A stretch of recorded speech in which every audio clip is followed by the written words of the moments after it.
There's nothing I hate more than scuff marks on a wall. ScuffX delivers superior scuff resistance in the most challenging, high-traffic commercial environments, thanks to its patent-pending scuff-resistant technology. Yes, there's people in a lab somewhere thinking about how to keep scuffs off walls. Where we're running around like crazy, there are actually scientists trying to figure this stuff out, and no one's done it better than ScuffX. I would not endorse this product if I didn't believe in this product. As a hotelier, it is so important to solve this problem because we spend so much money, so much time on painting hotel rooms that we finally found the solution. And I don't think anyone does it better than ScuffX. The high-performance ScuffX latex paint reduces the need for touch-ups, repaints, offers significant savings on long-term maintenance costs. And for all the information you need, go to benjaminmoore.com.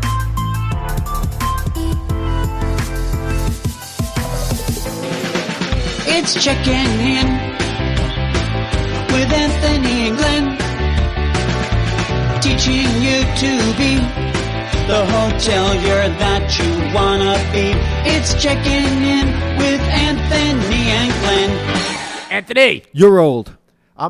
thanks for reminding me. But And the I'm good old. news is you're older than me. But between both of us, we're 100 years old. So today, we've asked our friend, or my friend, Mark, who actually works at the Garden City Hotel, Yep. who's a neighbor of mine, who is the son of a very good friend of mine, who happens to work at this hotel. We asked him to be on the podcast because I want to hear from the young generation. Oh, boy. This is going to be interesting. But first, let me say, yes, we are recording today from the Garden City Hotel here in beautiful Nassau County, Long Island. And of all places, Garden City.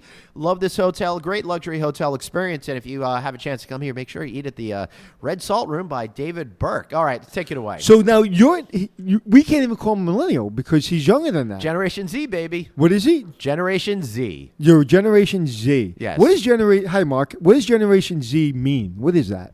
All right, so just so everybody knows, I did not realize Mark would be on, so I don't have a third microphone. So we're doing a little switching back and forth here. So forgive us for any of that. Mark, Good morning, talk to us a little everyone. bit. Good morning. I just want to say thank you to both of you for having me. It is a real pleasure as a big fan of this show. Thanks. And for me, as a Generation Z, it means I'm not a millennial. And I think that means I'm ready to work very hard. And I'm ready to put the hours in. He's giving shade to millennials. I love it. So right is out the that, back. But is that? I love him. Yeah. He's tough. He's like his dad. So is that what Generation Z is? That they do work hard than millennials? I have not noticed that from personal observations in my household with the Generation Z kids. I'm like, Or mine. Yeah, I'm like, hey, guys, time to do your chores. Could you change the water bottle?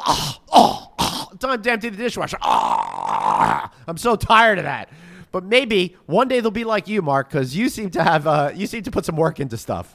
I try my best. I think my work ethic is very strong. And I think that's what helps me be a great person and a great worker here. But do you find that with your friends? With my friends, I would say some of them. I think it's half and half. I think technology is also a great and a bad thing. I think it is definitely an advantage, but like many other things, people abuse it and take advantage of it. And when you utilize technology, like I believe I believe you can go very far, and I think that is what Generation Z has for them that previous generations have not Could you be a little more had. specific, using technology to go very far? What does that mean to you? Yeah. Do you? Yes, answer that question. But also, part two of that question is: do you think there are too many options and people get overwhelmed because there's too many opportunities and too many options? I do. I think with technology, Right. it has given many opportunities in too many different career fields. I believe that technology is advancing every single day, and Yep. I think it's moving at a speed way too fast, personally. But Wow, that's incredible that someone as young as you are, a Generation Z person, saying tech is moving too fast. And we're going to show the age divide right now. Yeah. Do you know what TikTok is? Yes, I do know what it is. I have no interest in it, but I know what it is. Do you know what TikTok is? so I saw this on your Instagram story yesterday. Yeah. That you posted this, that everyone should know about TikTok, the musical video app. And yes, I do know about it. My little brother and sister are very big on it. Are your little brother and sister concerned that the Chinese government is stealing all of their information? What, TikTok is It's run a by Chinese them? company. Is TikTok run by them? It's a Chinese company, so Oh, I'm going to delete it then. the Chinese own everything. I didn't know about TikTok 30 seconds before I made that post. Oh. But that's a cool thing, and this is a good thing for you to learn about repurposing information. Learn something, pass it along. Everyone thinks you knew it forever, right? Correct. So, Mark, let me ask you a question. You and I had conversations over the last year or so about you wanting to be in the hotel business and learning about the hotel business. And you were fortunate enough to get the position at the Garden City Hotel. And so tell me about your kind of last 6 months on wanting to be in the hotel business, having passion for the hotel business, and now working at a great hotel. And this is not a commercial for Garden City, but just in general, kind of your day-to-day. Is it meeting the expectations what you had for the hotel business? And what are your goals in the hotel business? I think it's most definitely exceeding my expectations so far. I think in the hotel business, I'm studying right now to study hotel management. So you're in school currently? Currently in school and currently working both. I study at University City Tech in Brooklyn. I study hotel management there. And I've been privileged to work here at the Garden City Hotel, be given a job here at the reservations as a reservation agent. And I think this is the first step in my career to possibly becoming something, maybe a general manager, right, something like that. I'm not quite sure where I would like to go yet, but I think I definitely want to go somewhere up to the top. I love that you're a reservation agent, but you're still wearing a suit and tie today. It really is a mark of a quality hotel, I think. Well, like Cintas says, I have to dress the part. I have to look good. Yeah. And our Cintas advertiser really appreciates that. Cintas will be coming on shortly as an advertiser, so thanks for the plug there. Yes, and I just did their conference last week, as you probably know, so I truly appreciate that. I actually just have myself 2 Design Collective by Cintas suits. Maybe I'll get you one if you're nice to me. What's the biggest surprise? What was the biggest eye-opener actually being involved in the hotel business every single day? Like, what has surprised you the most? What has surprised me the most is the amount of work and amount of people it takes to run a successful hotel. Because not only just to run a hotel, but for everyone to be on their A game at all times takes a strong management team. And it takes everyone from the bottom to the top to really want to be here and really want to succeed for the hotel to succeed. Because if everyone does not have that correct mindset, nothing's going to go right. Anthony, I love that he's he already knows these things out of the gate. It's insane, and he's so articulate. It's funny because I didn't realize it until he just said it. I learned everything I needed to know about the hotel industry and how it runs in reservations. I remember when I was being taught reservations and what happens when you misspell somebody's name. One misspelling of a guest name, what happens?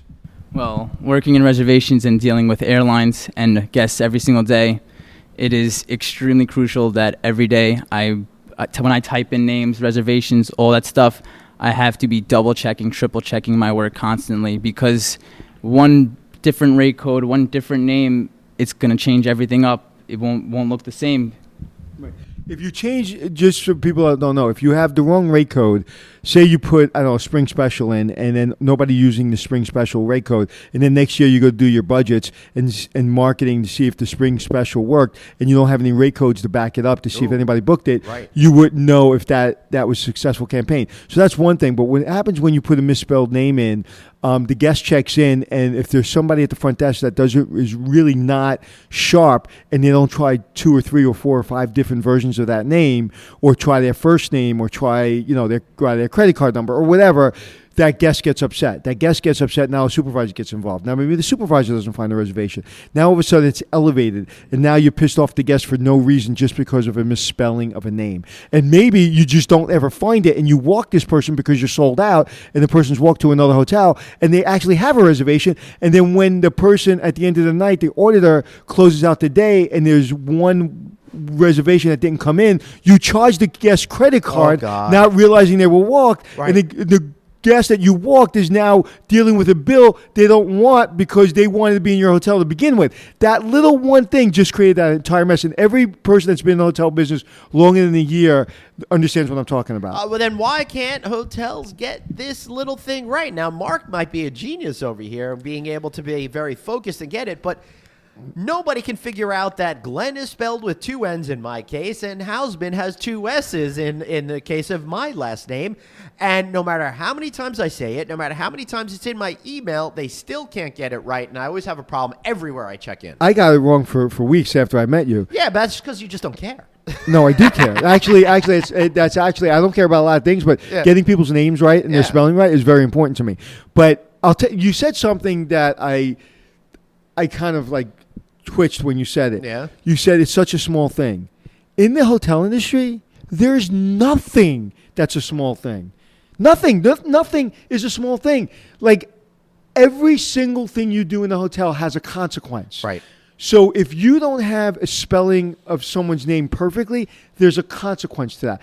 If you give somebody a king-size bed instead of 2 beds, there's a consequence. Maybe we're mad at each other. We're going through a divorce and we can't afford 2 separate rooms, but the last thing I want to do, is share a bed. Or it could be I'm with my daughter. My daughter's 20 years old. I'm not sharing a bed with my 20-year-old daughter.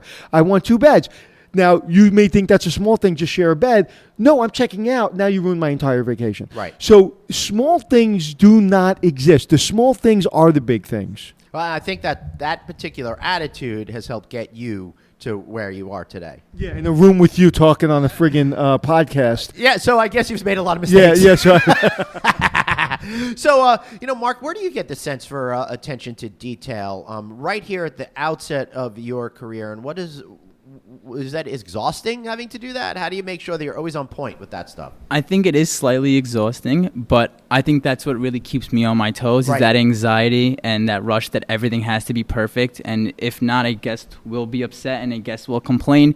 And the fact that I know that if I don't do it right in the first place, it eventually will blow back on me. So there's no point in not doing it right the first time because in the end it's going to be corrected at some point. So you may as well be the person to do it right in the first place and make the guest happy and to exceed their expectations before they even arrive. How do you stay focused when you really don't want to be focused, when that internal thing inside of you is saying, come on, half-ass it. You could get away with it. Just half-ass it. How do you not do that? I'm going to bet $1 on myself. All right, yeah. Anthony's saying he bet himself $1. He knows the answer to this. I'm sorry. I was off mic. I said I bet $1 to myself that I know what he's going to say, and I'll tell you if I'm right. All right. Well, I think that when you work on the days where you don't feel right is the days that really counts. And it's the days where really people are really looking. Anthony's doing a celebratory dance. When you think people aren't looking, it's really when everyone is looking. And it's the small things that Anthony said that you think people don't realize and you think you can get away with. But those are really the things you need to obsess with and the things that you need to be paying attention to into detail. First of all, Anthony, love the Megan Rapinoe pose that you just did there. I'm getting to know Mark little by little, right? And so I know him, but I don't know him that well. But I know I have good instincts, right, with people. And he said kind of what I thought he would say, is that on a bad day, you have to double down. Right. Right? Because people, I think, like Mark, and I like to think myself and yourself, it's like when I never not want to do it the right way the first time. Right. Never. Right. Because I know the consequences are so great if I don't do it right the first time. So it's just not something that ever comes into my brain. The thing that I say all the time is I do not fix problems. I prevent them. If you prevent problems in any business, in any family, in any hotel, if you work really hard to prevent problems, you will have a really good business. And more importantly, you will have free time. You have a lot of free time on your hand because you're not spending a lot of time dealing with problems that shouldn't have happened. I love when people say, I have no time to interview people. But you have plenty of time to discipline them 27 times, retrain them, or fire them and retrain somebody else. You have time for that, but you don't have time for a friggin' 20-minute interview. Yeah, I think you're absolutely right. Mark, I mean, what a great observation in life right now that you have. And I think that's something that we should all frame our lives in. It's the whole attitude of the days that you're feeling great. I'm feeling good today. For me, this is easy. But what really defines us is how you behave on those days where everything is really, really hard. Right? Exactly. And by not half-assing it on those days, I think that's really what creates character. That's the type of thing that I think makes you a stronger professional over time. And the more you can do it at your age, I think the easier it becomes to fight the good fight on those hard days the older that you get. Does that make sense to you, Anthony? 100%. Yeah. I don't want to work hard, so I want to do it right the first time, so I'll have to do it, right the second time. That's fine. I'm really trying to get myself to the point where I don't have to work anymore. Right. I'm not there yet, but I want to retire, and I want to eventually not work. So if I don't get what I'm working on in my business and my career, whether it be my TV career, whether it be my producing career, whether it be my business career, if I don't get it right, I may have to work a few more years than I want to work. So I'm going to get it right the first time. Right. And I think taking that a step forward, if you're lazy, if you're half-assing it, you wind up working 2 times as hard, 3 times as hard, maybe even 4 or 5 times as hard than if you would just put in that little bit of effort at the beginning. And worse, you're doing something much, much worse than having to fix something twice. You're building a brand, and your brand is a pile of shit. Because if you're the person that your supervisor can't count on, right, you have a problem. My daughter works at a cabaret in New York City in the summer between school, and her bosses are starting to come to her all the time for things. Right. That means that she's reliable. When your boss is not bothering you, right, to do more things is because you suck. It's when your boss is bothering you. That means you're capable. If they're bothering you about you, right, that's not what you want your boss to be bothering you about. Right. You want your boss to be dumping on you and giving you more and more and more opportunity. Mm-hmm. And we've had this conversation, Mark and I, Mark, yeah. where it's like, just take as much as they want to throw at you because you're building a brand, and your brand is yourself. So, Mark, what's it like for you then at the nascent stages of your career, figuring out what your brand is and making sure that everything you do is reflective of how you want to be perceived? Right now, I think the most important thing for me is to give 120% in everything I do. I think I'm not sure where my path is taking me and what I want to do 100%, but regardless of what I want to do, I know that I would have to put in 120% effort if I want to make it to the top, right, and if I want to be something of importance. Right, but you do know that you want to be in the hotel industry. Definitely in the specialty within it. With some right, hospitality, hotel, definitely in that area. I think me with people, I think I'm definitely a people person. I love talking, I love taking care of people, and I love going that extra step, not only for the guests, but also my employees here in the team. I love working with everyone. I love helping out as much as I can. Excellent. And he has something that I've found since the day I met him is that he wants to be in charge. He has that leadership trait that, he wants to be in control. Doesn't mean he's going to make all the decisions. He's going to have his team make decisions. But he has that innate thing that that you really can't teach. And that's what I've found that's so remarkable in a person at his age. Think about this. We have the #1 podcast in hospitality. Mm-hmm.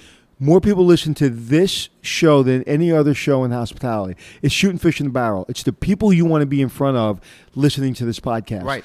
Do you think if Mark didn't come to the Garden City Hotel, do everything he was supposed to do, have a good reputation, I'm being told by the general manager and everyone else that he does a great job. When I see him here, he looks sharp, he's articulate, and he seems to care. Do you think in a million years I would have asked you to have him on the podcast today? No. Hell no. Hell no. It was my own kid, and I don't think my own kid could have handled being on the mic. And as soon as he got on the mic, what was he? Lights out. It was lights out. Yeah, really terrific. I should take you home to my kids and teach them how to be good Gen Zers with on the microphone and stuff like that. So how long have you been working here, Mark? I've been working here for 6 months now. Yeah? And what's it like working in the reservation suite? Give me an example of a very unusual call that you got where you were able to do something a little bit different than just say, okay, you're staying here for 2 nights on the 31st of October or whatever. Well, I think when guests call, I try to always give them the packages, the romance, summer packages, try to entice them to do something more than just the usual or the normal, step outside their box, maybe try something new. We have here our bar, the King Bar here, as well as the patio bar outside for the summer. Always try to have guests go out there, try out the signature cocktails that our bartenders make, have them explore the city of Garden City here. It is a beautiful city, quiet city, great neighborhood to go around. Right. Yeah, that's awesome. Anthony? If I was general manager of the hotel, I'd give him a kiss right now because I know. that was a perfect totally. answer. I'm ready to buy a package, Anthony. So when you're thinking of this great big world of hospitality, now I look at it from, you can be a scuba diver, you can be an artist, you can be an architect, a lawyer, a doctor, and still have a hotel. You can be a captain of a ship and still have a job in the hospitality industry. So when you're thinking of the hospitality industry, what question do you have either for yourself or for me or just for the big wild world of hospitality that you would like to know the answer to? Yeah, that's a good question, Anthony. So what's your question, Mark? Question mark. Yeah. Question In general, in hospitality, He just said question mark. Go for I would it. like to know the 5 most important characteristics of a general manager. 5 most important characteristics of a general manager. What are you going to Google this thing, Anthony? He's taking a picture of him on the microphone right now. Great timing for that. Makes for great radio, too, by the way. Social media. Shut up. I hate when people say shut up, but shut up. 5 That's characteristics. all right. I hear it Okay. every day from at my house. 1, being on time. You must be on time. You must be where you say you're going to be before everyone else. So if you have a meeting at 9 o'clock, be there at 8:45 or 8:45 or 5 minutes before. Just be there. Make sure you're one of the first people in the room. Number 1 priority. Number 2, always be prepared. When you run in that meeting, even if you're running around like a lunatic and you're really not prepared for the meeting, fake it. Go in that meeting and make everybody in that meeting, let them feel that, the boss is in the room and he's going to get you the answers that you need. Never show your weakness. And when people say let them see you sweat, it's true. Don't let your team see you sweat because that weakness. Now, there's a difference between weakness and vulnerability. I can show my vulnerability and show them, hey, guys, had a busy morning. I'm not as prepared as I should be for this meeting. I apologize. Boom, boom, boom, boom, boom. So I'm still in control. I still look like I know what I'm doing, but it's okay to show vulnerability. Showing weakness is being in the room, faking it, and then being called out on something, and they catch you in that you're not prepared. Number 3 is you have to be transparent. You have to be honest. You have to be 100% transparent. People say to me all the time, Anthony, you're really tough to work with, but I always know where I stand. That is the greatest compliment you can give me. If you tell me that I'm tough to work with, that means I have high standards. But if you say, I appreciate it because I know where I stand, because most bosses I work with, I don't know if I'm getting fired or promoted tomorrow. I don't know if I'm getting a raise or I'm getting a kick in the ass tomorrow. So I think that that's really, really important. Also, visionary. I don't work for today. I work for tomorrow. You work for today. Make that reservation for that guest today. I'm worrying about what's going to happen next year. Is he going to have a new pool? Am I going to have a spa? Am I going to add on to the hotel? Am I going to have nicer rooms? What am I going to do to make that guest happier a year from now? My job is not to run the hotel today. My job is to run the hotel tomorrow. So as a leader, as a general manager, you must be a visionary. You must be thinking about what's coming on next. You don't want to be the next Kodak of the hotel industry. You don't want to be just thrown to the side because you didn't think, is TikTok a really good social media platform that we should be involved in? So if once I find out about TikTok, I'm going to talk to a person like you and say, hey, can you figure out the way we should use TikTok for our hotel? Does it make any sense?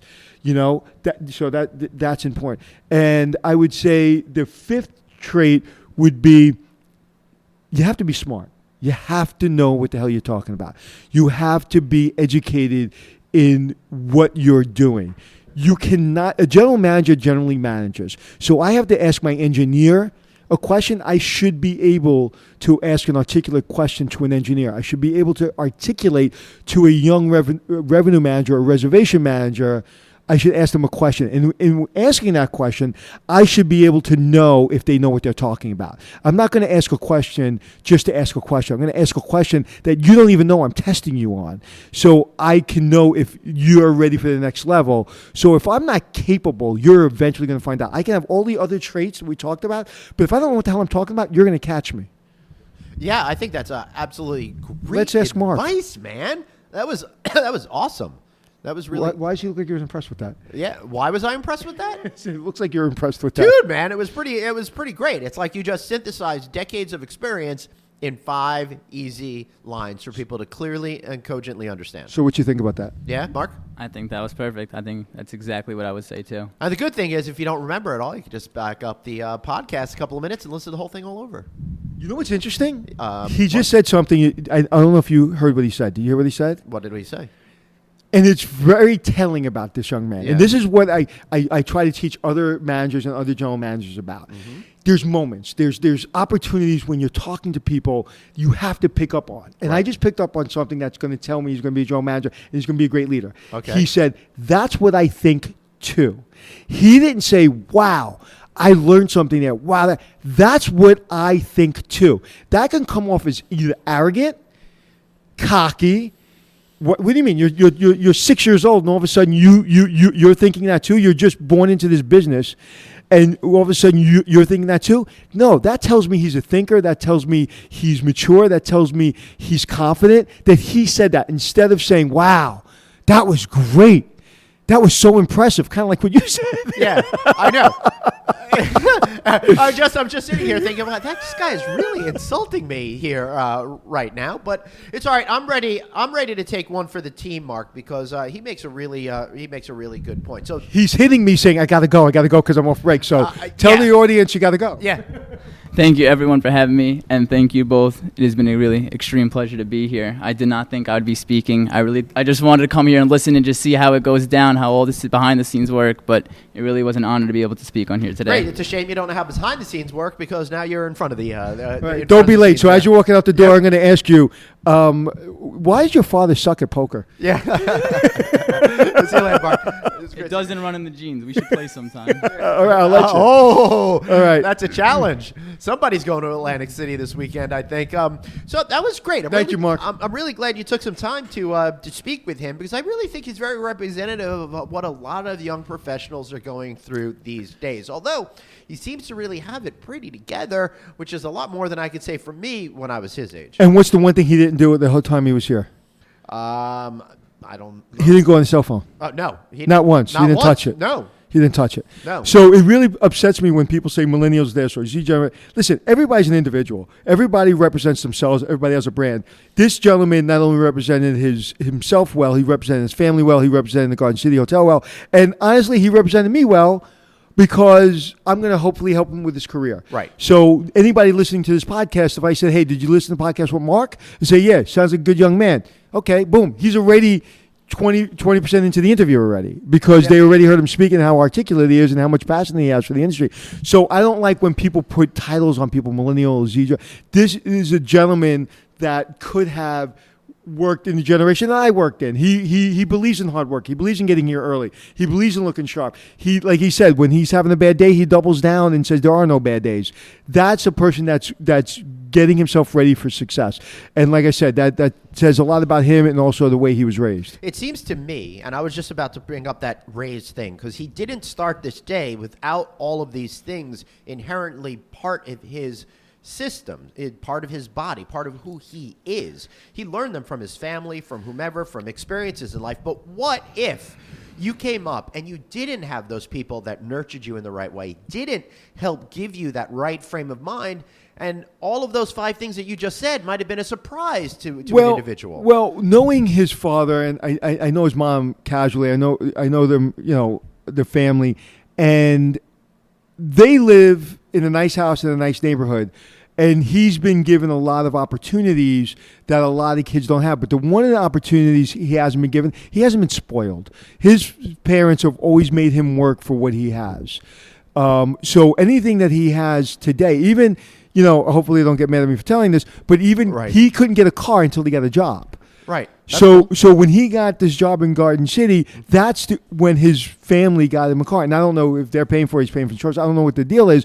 But, they made him responsible. So everything you see, this is a kid that didn't come from the projects and didn't come from having to be on welfare. He came from a good family, but he still has to work hard, and he's still expected to work hard, and he hasn't been spoon-fed. But you came up more of a hard knock life. You were on welfare growing up. You didn't. Did you have the same set of standards built into you when you started your career, or did you have to learn them? I think there's a difference. I think there's a difference of I was desperate. He was being held accountable.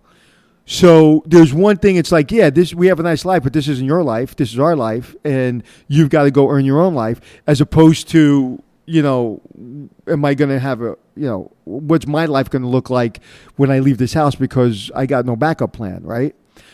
So I think it's different. But he's a real great example of a good young man and kind of really bright. I think our future is bright. Like everybody's always negative about our younger generation. Everybody is always negative about the younger generation. And I know, like a lot of my children's friends and my children, these are smart, vibrant thinkers, by and large, and they want to be successful. The thing that I am concerned about the most is there's so many opportunities and so many options that they get overwhelmed. Right. And people get a chance to look at other people's lives and spend times online looking at other people's lives. There's several people that are friends of mine and people that aren't friends of mine that I look on the internet, and I stopped watching their social media feeds on purpose. Mm-hmm. I've been spending too much time looking at what they're doing, and I have to continue to focus on me. Well, it's also not an accurate reflection of their lives at all. And sometimes it is. But a lot of the times, the way that we present ourselves online and in social media is not accurate. We make it seem as if things are a lot better, a lot easier. Not even better, because there are some people like Gary Vee. Gary Vee doesn't make it look easy. He looks like he's tired and stressed out all the time. Right. But he looks like he's having fun too. Yeah. But I'm talking about the general things. Like, I know that there are people in my family that will look online and see other people and say, oh, my life experience isn't as good as that person's experience that's going on. But that's not real. That's the perception that they're creating online as opposed to what it's like to actually live day to day. Absolutely. So anyway, having Mark on was actually enlightening. Yeah. Before we do wrap this up, I do want to get from you. So you gave those 5 great pieces of advice. If you didn't know that inherently, what are some of the things that you could do to set your mind straight, to be open to learning, to be open to be the best professional you could possibly be? When someone is giving you constructive criticism, take it as exactly that, constructive criticism. If they didn't care about you, they wouldn't tell you. They would just write book on you, which means start getting ready to fire you. And I think that's the hardest thing for anyone to learn. To this day, when somebody gives me constructive criticism, it's difficult. So if someone can really appreciate that, have enough confidence to know that they can overcome whatever issue that they need to overcome to be successful, you need to find, as much as you need to find success, you need to find failure. Because without failure, there is no success. It doesn't. It's not sustainable. Success isn't sustainable without failure. Because when you have success, but you failed first, you don't want to fail again. So you understand that success is very, it's very. It could be fleeting. Fleeting. It's very fleeting, yeah. And so I think that's the most important. Just take the constructive criticism, take it seriously, but it's not everything about you. It's not crushing. It's not horrible. You made a mistake, or you talk too much, or you don't talk enough, or whatever it is. Right. Just take it. And with that said, I would ask supervisors if you don't know how to supervise a human being, if you don't know how to talk to someone so they're hearing you, they're listening, take yourself out of the supervisory capacity. I think the biggest problem today is not with the line worker. I think it's with the supervisor. Right. I think most supervisors are incapable of supervising or managing, and most people leave their job not because they hate their jobs, because they hate their boss. So I think that if you are giving constructive criticism to an employee, not every employee is the same. Some employees, like me, just tell me what you have to tell me. Don't screw around. Don't give me fancy words. tell me what you need to tell me. With other people, you have to couch it and you have to make it easier for them to understand, because the number one priority is you want them to get better. Absolutely. Any final thoughts on that particular topic? Yes, tell me something we don't know about you. I will tell you something. In this same kind of spirit, every once in a while, I feel compelled to offer unsolicited advice and constructive criticism to PR people that reach out to me with potential stories. And universally, 100% of the time, I wound up coming off as an asshole. I try to do the right thing. I try to be nice. I try to create a teaching moment. Give me an example. Everything. For example, just this past week, somebody sent me a note about, hey, would you like to take a look at this advanced study? Maybe they would be, maybe their client would be a guest on my podcast. So I took a look at this advanced study, and it was a poorly written blog post that didn't have anything statistically relevant or interesting in it whatsoever. And it was embarrassing that it was even sent and taking up my time. And it gave me an unfavorable opinion of this particular company. What was your response? So I wrote back to them and I said, hey, listen, this report it's not really a report. I said, a report would be more XYZ. This was, and I went on to say it was like a poorly written blog post that didn't really have any information. That's not going to get a journalist excited about it. Now, in this particular instance, did you say poorly written? Yeah, it was poorly written. Remember what I said about constructive criticism, be sensitive? Saying poorly written was probably a bad choice of words. It was not the PR person who wrote that, which is why I felt that I could use that particular word. Somebody else's name was on the article that they sent me that was purportedly the report, which is the only reason why. It was probably their sister or brother or mother. And it's funny you should say that, because I actually thought about whether or not to use that phraseology before, because I know in our trigger-sensitive society that will be something that will make me look like an a-hole. I don't even think it's trigger-sensitive. I think 30 years ago that would have been kind of insulting. Yeah, but it was poorly written, right. And I'm as a writer, if it's poorly written, it's poorly written. I'm not saying that you're a bad person, right? So, what was their response? I ended it off with saying, I said, that being said, I would really like to find a way to work with you and help get your client some publicity, right? And it's been a week and a half, and that person has just disappeared into the ether. But a lot of times, I will get back, and I've stopped. I really only do this like once a year now or so, but when I was a little bit younger, I thought I was being more helpful. But people would write back to me, and they would just start telling me how I'm wrong and all of these things, right? And it gets frustrating for me, because I want to try to help people. I want to try to send good vibes out to people, but I don't feel that, generally speaking, folks can handle constructive criticism, especially if it comes in a way that they weren't emotionally prepared for. Right. And I've stopped responding to people like that, even close friends. I have close friends. It's the first time I've done it in a year, because I can't stand being able. I have close friends in business, and they ask me my opinion, and sometimes I realize they really don't want my opinion. That's right. So I'll give them maybe a lighter version of my opinion for that reason, because I don't want to piss off my friends. And in general, yes, people just don't want to hear. Now, when I'm having constructive criticism for an employee that works with me, I have no problem being relatively direct. But when it comes to friends or people like that, like I get DMs, I showed you one before, 10 times a day. People saying, I need advice with this, I need advice with that. Unless you're a college student, I don't give advice. I just don't. Because if you go and take my advice, you're going to come back to me if it doesn't work. Or you're going to disagree with me, and then you're going to write me a rebuttal, and then I have to write another rebuttal, and I just don't have time for another rebuttal. Right. So, yeah. So, Anthony, I think the last question to ask is, tell me something I don't know about you. I bought new Mephisto sandals. Nice. You see them?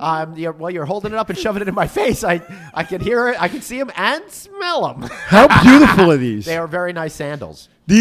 I had Mephisto sandals. I only wear Mephisto shoes. And this is not a commercial for Mephisto. But I only wear their shoes, and I only wear their sandals. And these sandals or shoes are not cheap, but the last sandal I had for 9 years, Right. maybe 10. Wore them almost constantly on set. Wore them all over the world. Wore them on the beach. Wore them everywhere. And finally, Yeah. I just need to get rid of them. And they didn't break down on me. The soles were still perfect. They were still unbelievably comfortable. The straps were still tight. They just looked, like it's time to update my look. I like it. I think you made a very wise choice. Me, I because of my feet suck. I have not found good sandals anymore. I've just given up and I just wear sneakers all the time. Do me a favor. Yeah. Buy yourself a pair of Mephistos. Uh-huh. I'm telling you, these things are like 2 pillows on your feet. Well, I've learned a lot here today. I learned great rules on how to be a general manager, and I really would have sworn it was pronounced Mephisto, not Mephisto. So Mephisto? It's what I would have thought. I never heard it pronounced out loud. So How's it said? How did you say it? I said Mephisto. You said Mephisto. It's probably the way you said it. I thought it was the way you said it. You said it so confidently. No, I think it's the way you said it. And you learned something else at breakfast this morning. What did you learn? I learned a lot this morning. Mark walked over Yeah. and I did learn something. Let's talk about it. Oh, this was so very exciting to me. So, this great suit from the Sintasta Design Collective, I believe it was, right? And on the man's suit, they had 2 pockets, kind of where your belly would be on either side. And you suggested takes the top of the pocket and put it inside the pocket. It cleaned up the look. It made the suit look super tailored, and it just upped his look so much from this littlest design thing. Amazing. like you should have seen your face when you saw that. You were like, I was know. like, what do you, I showed him one side with the pocket still out and one side with the pocket in, and you it took you a second. You didn't know what was going on. Then you looked at it, you go, oh my god, and like you were so shocked at something so simple. So when you're ready for me to be your designer, let me know. I do. Maybe. Yeah. Well, that shirt's working. I like that shirt. Thank you. I appreciate it. I just found this in my my closet. We're getting our closets redone right now, and I found this in the back of it. So I thought I'd. Well, throw you know it what on. you can do to clean up that shirt just a little bit? Yeah. Well, see the shirt that I'm wearing? I'm wearing a shirt similar to yours Yeah. with a kind of thin flyaway collar. Uh-huh. And I can't put stays on here because there's no hole for Are stays. there stays in this one? No, no, but if they're not, Yeah. you take a little piece. See this tape here? Yeah. Right. I have a little piece of tape, And just clothing tape, Uh-huh. and I just push it down a little bit, and you see the difference. Oh, yeah. Doesn't that look a little nicer? I totally Yours get is it. fine. Nobody would notice. Yeah. But to make the look It's even just sharper. Yeah, it's Just- the little attention to details. There's the things that Perfect. make you pop. That's what you got to really stay focused on. I love that piece of advice. And yes, Anthony, I do have the collar stays you gave me at home. Soon you will see them when I'm wearing non-summery clothing when we're recording. So tell people where they can find you. You can find me at Traveling Glenn, so be sure to find me there on Facebook, Instagram, all the places on social media, and check out my No Vacancy channel, novacancynews.com, and all of the podcasts in the No Vacancy family of shows. You can find me at Anthony Hotels anywhere you want to be on the internet. So for Glenn, Yes. this is Anthony. Thanks for checking in. Woohoo! It's checking in with Anthony and Glenn, teaching you to be the hotelier that you wanna be. It's checking in with Anthony and Glenn.